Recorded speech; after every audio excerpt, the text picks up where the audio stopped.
በፕሮግራሙ ላይ የተገኙት የክልሉ ብልጽግና ፓርቲ ቅርንጫፍ ጽህፈት ቤት ኃላፊ አቶ ፍቅሬ አማን የልማት ክፍተቶችን ለመሙላት ሰፊ ርብርብ እየተደረገ ይገኛል ብለዋል። በጨና ወረዳ የተሰሩ ተግባራት የልማት ክፍተቶችን ለመሙላት ህዝቡ ከመንግስት ጎን ለመሆኑ ማሳያ ናቸው ብለው መሰል ተግባራትን ማስቀጠል እንደሚገባ አመላክተዋል። ይሄ ማለት ህዝቡ ከመንግስት ጎን በምን ደረጃ እየቆመ እንዳለ ባሉ የልማት ክፍተቶች የራሱን አበርክቶና አስተዋጽኦ ለማድረግ ምን ያክል ቁርጠኛ እንደሆነ በተለይም የጨና ወረዳ ህዝብ ማሳያም ተምሳሌት ነው ብሎ መውሰድ ይቻላል። በተለይ የመንገድ መሰረተ ልማት ኢኮኖሚና ማህበራዊ አገልግሎቶችን ለማሳለጥ ወሳኝ መሆኑን በመግለጽ ለዚህም በወረዳው ዋንጀሊ ቀበሌ ነዋሪዎች ላደረጉት አስተዋጽኦ ምስጋናን አቅርበዋል። የአካባቢው አርሶ አደሮች ያገኙትን ምቹ አጋጣሚ በመጠቀም ምርትና ምርታማነትን ለማሳደግ መስራት ያስፈልጋቸዋል ሲሉ አሳስበዋል። በዚህ ቀበሌ ውስጥ ወጣቱ ግንባር ቀደም መሆን መቻል አለበት።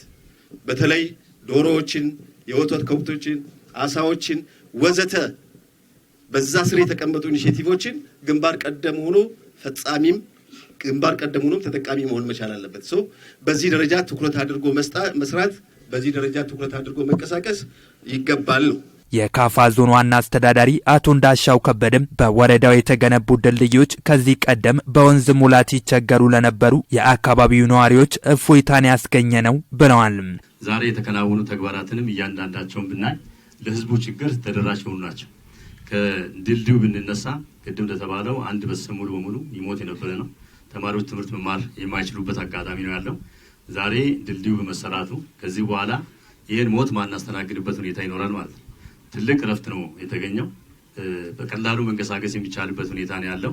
የጭታ አካባቢ ነዋሪዎች በዚህ አጋጣሚ ችግራቸው የተፈታበት ሁኔታ ነው ያለው። ለዚህ ተግባር የተለያዩ አካላት ድጋፍ ማድረጋቸውን በመግለጽ በተለይ የኤፍኤስአርፒ ፕሮጀክት የሚያስመሰግን ተግባር ማከናወኑን አንስተዋል።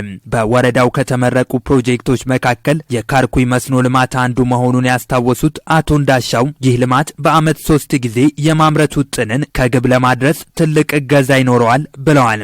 በተጨማሪም የተመረቀው ሞዴል ፋርማሲም እንዲሁም ማህበረሰቡ መድኃኒት በተመጣጣኝ ዋጋ እንዲያገኝ ትልቅ እገዛ የሚኖረውና የመልካም አስተዳደር ችግሮችን የሚያስቀር ይሆናል ብለዋል። ህዝቡን ማስተባበር ከተቻለ ከዚህ በላይ ሌሎች ተግባራትን ማከናወን የሚቻል መሆኑን ከጦረች ዋንጀሊ የ10.2 ኪሎ ሜትር መንገድ በብዙ አስተምሩናል ብለዋል። ከዚህ ተግባር በኋላ በተያዘው ዓመት ብቻ ከ150 ሚሊዮን ብር በላይ ከማህበረሰቡ በተሰበሰበ ገንዘብ ሌሎች የመንገድ መሰረተ ልማቶችን መስራት ተችሏል ብለዋል።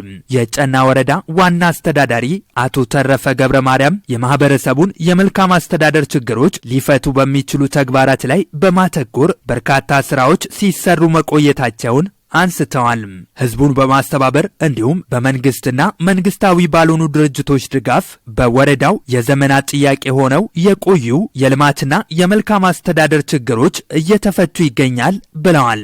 እንደሚታወቀው የሀገራችን ብልጽግና ለማረጋገጥ በብልጽግና ፓርቲ የሚመራው መንግስት በየደረጃው የአጭር ጊዜ የመካከለኛና የረጅም ጊዜ እቅዶችን በመንደፍ ሰፊ እንቅስቃሴ እየተደረገ የሚገኝ ሲሆን እቅዱን ለማሳካት በሚደረገው ጥረት ውስጥ ወረዳችንም የራሱን ድርሻ ለመወጣት እየተጋ ይገኛል። በመሆኑም እነሆ ዛሬ በይፋ እያስመረቅን የምንገኘው 9 ፕሮጀክቶች ገንብተን በመጨረስ ለምረቃ በማብቃታችን የተሰማኝን ልባዊ ደስታና ሐሴት ለመግለጽ ቃላቶች ያጥሩኛል። የጪታ አነስተኛ ድልድይ፣ የዳዊ መስኖና አነስተኛ ድልድይ፣ የዋቻ የመጀመሪያ ደረጃ ሆስፒታል፣ የሞዴል ፋርማሲና ጽኑ ህሙማን ማገገሚያ ማዕከል ከጦረች ዋንጀሊ የ10.2 ኪሎ ሜትር መንገድ ከተመረቁ 9 ፕሮጀክቶች ተጠቃሾች መሆናቸውን አቶ ተረፈ ገልጸዋል። ፕሮጀክቶቹ ከ94 ሚሊዮን ብር በላይ ወጪ የተደረገባቸው መሆኑን ያነሱት ዋና አስተዳዳሪው ለተግባራዊነታቸው የበኩላቸውን አስተዋጽኦ ላበረከቱ አካላት ምስጋናን አቅርበዋል።